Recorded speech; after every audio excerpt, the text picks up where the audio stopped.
پاکستان د تورونو پر ځای د خپلو کورنیو ستونزو د درملنې هڅه وکړي.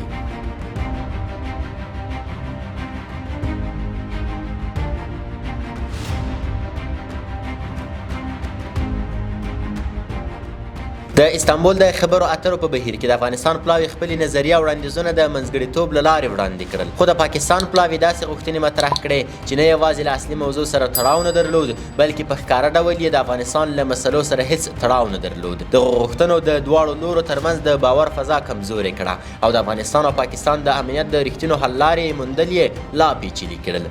د استانبول د مذاکراتو له موخو څخه یو دا و چې د سیمه ییزو ستونزو د حل لپاره یو ډیپلوماتیک چاپیریال رامنځته شي، خو د پاکستان د پلاوی ځینو غوښتنو د خبرو لړۍ له اصلي مسیر څخه واړوله. د پاکستان پلاوی داسې غوښتنې وکړې چې د افغانستان له حاکمیت او د سیمې له امنیت سره هیڅ تړاو نه درلود.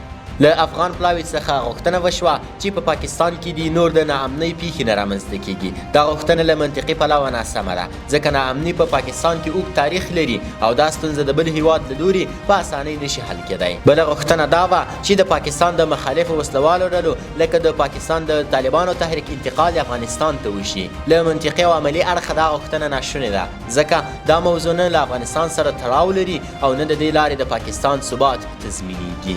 له یوې خوا پاکستان ادعا کوي چې د ترهګرۍ پناه ځایونه په افغانستان کې شتون لري، خو له بلې خوا غواړي هماغه ډلې افغانستان ته انتقال کړي. دا غوښتنه له تضاده ډکه ده، نه عملي حل وړاندې کوي او نه ستونزه حلوي، بلکې لا یې پیچلې کوي. د افغانستان اسلامي امارت واضح او منطقي غوښتنې لري. د پاکستان خاوره او فضا دي د داعش یا کوم بل خرابکار ځواک له لوري د افغانستان پر ضد نه کارول کیږي. اسلامي امارت پر دوامدارو خبرو ټینګار کوي او هممهاله دا ژمنه لري چې د هر ډول احتمالي تیري په صورت کې به د خپل هیواد او خلکو څخه دفاع کوي. په پاکستان کې نظام له سیاسي، اقتصادي او فکري بحرانونو سره مخ دی. په ځانګړې توګه په خیبر پښتونخوا او بلوچستان کې پوځ له سیاسي بنسټونو سره د خپلو پوځي عملیاتو لپاره د منلو وړ روایت جوړولو کې پاتې راغلي دي. د دغو ستونزو د پټولو لپاره د پاکستان پوځ هڅه کوي د خلکو پام له کورنیو ستونزو څخه بهر ته واړوي. تر ټولو اسانه لار دا ګڼي چې له افغانستان سره تاوتریخوالی رامنځته کړي. دا چاره ښایي لنډمهاله ګټه ولري، خو اوږدمهاله تاوانونه به یې ډېر درانه وي.